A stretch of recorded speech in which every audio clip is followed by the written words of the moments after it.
है कि जो टीसीएस था वो उसको रोल बैक किया गया 20% जो किया गया था उससे 5% पर ये एक इंटरेस्टिंग है।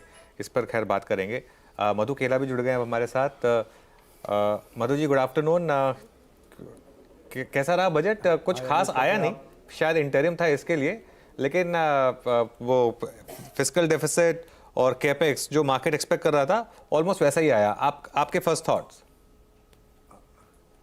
मेरे हिसाब से तो काफ़ी खास है अनुज। ये क्या है कि ये इलेक्शन ईयर था, और इलेक्शन ईयर में भी अगर सरकार पॉपुलिस्ट नहीं है, और उन्होंने अगले साल का भी फिस्कल डेफिसिट का टारगेट दे दिया और जो 2026 का जो टारगेट है वो भी रीअफर्म कर दिया एट 4.5%। मेरे हिसाब से बाजार के लिए बहुत बड़ा पॉजिटिव न्यूज़ है दैट और ये ऑल्सो उनका कॉन्फिडेंस बता रहा है पॉलिटिकल साइड में भी दैट इवन इलेक्शन ईयर में उनको पॉपुलिस्ट होने की ज़रूरत नहीं है। दूसरा, अगर आप देखिएगा जो पॉलिसी का कंटिन्यूएशन है वो काफ़ी रीइंफोर्स हुआ है इस बजट में, इंफ्रास्ट्रक्चर साइड में, हाउसिंग साइड में, पावर साइड में, काफ़ी रीइंफोर्समेंट है। और तीसरा जो सबसे बड़ी बात है, जो अभी नीलेश भाई भी बोल रहे थे, बिकॉज गवर्नमेंट की बोरोइंग कम होगी तो इंटरेस्ट रेट्स डेफिनेटली सबड्यूडेड रहेंगे और प्राइवेट सेक्टर के लिए बोरोइंग करने का स्पेस मिलेगा बिकॉज गवर्नमेंट का बोरोइंग प्रोग्राम रीजनेबल है। सो ओवरऑल अनुज, काफी बहुत अच्छा बजट है कंसीडरिंग कि ये एक इलेक्शन ईयर था। तो अब मार्केट का फोकस क्या होगा मधु यहाँ से, और आप पर्सनली यहाँ से कहाँ फोकस करेंगे बजट को देखते हुए?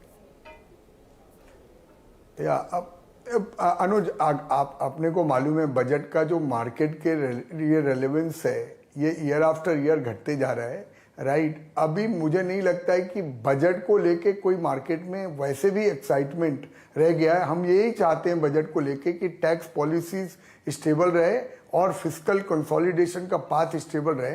तो we are back to basics, अपने स्टॉक स्पेसिफिक इन्वेस्टमेंट्स करना है एंड सेक्टर्स वही है, इंफ्रास्ट्रक्चर है, फार्मास्यूटिकल है, हाउसिंग साइड के सेक्टर है और चुनिंदा फाइनेंशियल कंपनीज है।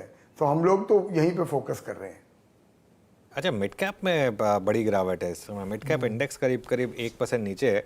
एडवांस डिक्लाइन भी अब काफ़ी ख़राब हो गया, ऑलमोस्ट 1:2 का एडवांस डिक्लाइन इस समय हो गया है। मधु, इस पे क्या मार्केट काफ़ी चल चुका है ब्रॉडर मार्केट में, क्या एक रिस्क है कि मिड कैप्स में करेक्शन आ सकती है? क्योंकि दूसरी तरफ पैसा लगातार आ रहा है मिड कैप्स में, तो एक तरीके की डायकॉटमी बन गई है कि वैल्यूएशन बहुत महंगे हैं लेकिन पैसा बहुत आ रहा है मिड कैप्स में। अनुज, इस वक्त मैं ये जरूर बोलना चाहूँगा कि लास्ट 3 साल में बहुत बड़े रिटर्न बने हैं ये स्मॉल कैप और मिड कैप स्टॉक्स में। तो मैं डेफिनेटली ये बोलना चाहूँगा कि अब यहाँ से जो भी आपको इन्वेस्टमेंट करना है वो 2 चीज़ें ज़रूर, एक तो आपकी अवधि लंबी होनी चाहिए बिकॉज आप ये जो एक्स्ट्रापोलेट नहीं कर सकते हो जो लास्ट 2 साल में हुआ, और आपको बहुत केयरफुली इन्वेस्ट करना पड़ेगा। मैं इस बात से पूरी तरह सहमत हूँ कि सेलेक्ट मार्केट में डेफिनेटली वैल्यूएशंस महंगे हैं, तो पैसा बनाना और रिस्क रिवार्ड उतना अच्छा नहीं है जितना 2-3 साल पहले था।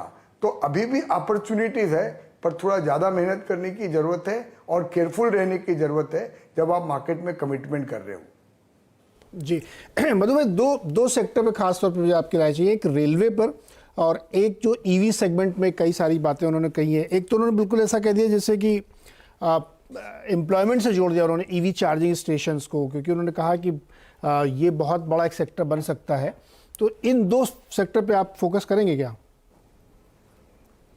रेलवे में मेरे को पर्सनली लगता है कि डेफिनेटली थोड़ा वैल्यूएशन कंफर्ट नहीं है। काफ़ी सारे रेलवे स्टॉक्स में, मैं पूरे रेलवे कंप्लीटली नहीं बोलूँगा, पर काफ़ी सारे वैल्यूएशन सेक्टर में मुझे अभी कंफर्ट नहीं है रेलवे स्टॉक्स में। एंड जहाँ तक ईवी की बात करें, ये तो अभी शुरुआत है मेरे भाई, ये तो सेक्टर रहेगा कम से कम 10-20 साल के लिए एंड इसमें ज़्यादा कंपनियाँ लिस्टेड नहीं हैं, पर मुझे लगता है आने वाले टाइम पे काफ़ी सारी कंपनियां इस स्पेस पे लिस्टेड होगी और सरकार का रुझान, इवन कंसीडरिंग जो अपन कई बार बात कर चुके हैं कि ग्लोबलाइजेशन और क्लाइमेट चेंज बहुत बड़े चैलेंजेस हैं एंड ईवी एक ऐसा सेक्टर है जो उस चैलेंजेस को कर्टेल करने के लिए कॉम्प्लीमेंट करता है, तो मैं तो बहुत बुलिश हूँ इस सेक्टर में from a next 10 year perspective. अभी अपॉर्चुनिटीज कम है, पर आने वाले टाइम में मेरे हिसाब से काफ़ी सारी कंपनियां लिस्टेड होंगी जो ईवी स्पेस पे आएंगी। ओके, ईवी के अलावा भी मधु भाई ऑटोज में मोमेंटम बहुत शानदार रहा है। यहाँ पर अब क्या व्यू लिया जाए, चाहे 2 व्हीलर हो, 4 व्हीलर हो, कमर्शियल व्हीकल्स हो? अनुज, मेरा कोई खास व्यू नहीं है यहाँ पे। मुझे ऑनेस्टली स्पीकिंग मेरे काफ़ी सारे इन्वेस्टमेंट्स भी नहीं है ऑटो स्पेस पे। हम लोगों को काफ़ी ऑटो एंसिलरी कंपनीज पसंद है जो हमने काफ़ी समय से अपने पोर्टफोलियो में रखी हुई है। वो space continue to be attractive रखता है। वहाँ पे अभी भी अपॉर्चुनिटीज दिखती है जहाँ वैल्यूएशन रीजनेबल है और पैसा बनाने की जगह है। तो हमारा फोकस ऑटो से ज़्यादा ऑटो एंसिलरी सेक्टर में रहा है। एक स्पेस मधु भाई जहाँ आपने बहुत पैसा बनाया वो है PSU बैंक्स। मेरे ख्याल से आपने एकदम 2 साल पहले हमने बात की थी सबसे पहली बार इस पर। ये अब गिवन इस तरीके का जो हम फिस्कल डेफिसिट की बात कर रहे हैं, या जिस तरीके की हम अब आगे बॉन्ड यील्ड्स की बात कर रहे हैं, या जिस तरीके की ओवरऑल इकोनॉमी की बात कर रहे हैं और जो वैल्यूएशन की बात कर रहे हैं, सबको जोड़ दें तो क्या अभी भी यहाँ से PSU बैंकों में पैसा बनेगा? अनुज भाई, डेफिनेटली बनेगा मुझे लगता है। मैं अब 2 चीज़ें बोलना चाहूँगा। एक तो ये बैंकों का जो सबसे बड़ी बात क्या थी पब्लिक सेक्टर बैंक में, एसेट क्वालिटी का इशू था, राइट। अभी आपने देखा कि एसेट क्वालिटी तो 85-90% प्रोविजन कवरेज हो चुका है काफ़ी सारे पब्लिक सेक्टर बैंक्स में, तो वो कोई अभी इशू रहा नहीं। सेकंड, अगर आप प्राइस परफॉर्मेंस भी देखेंगे ना पब्लिक सेक्टर बैंक्स का versus the private sector bank, clearly ये आउटशाइन कर रहे हैं even in the last 3 years. तीसरा, अभी भी अगर मैं 2 साल का व्यू लूँ तो काफ़ी सारे पब्लिक सेक्टर बैंक 5 और 6 PE में अवेलेबल है। अगर मैं दूसरा देखूँ PSU बास्केट, तो कितनी सारी PSU कंपनीज ही 30-40-50 PE पे चली गई है।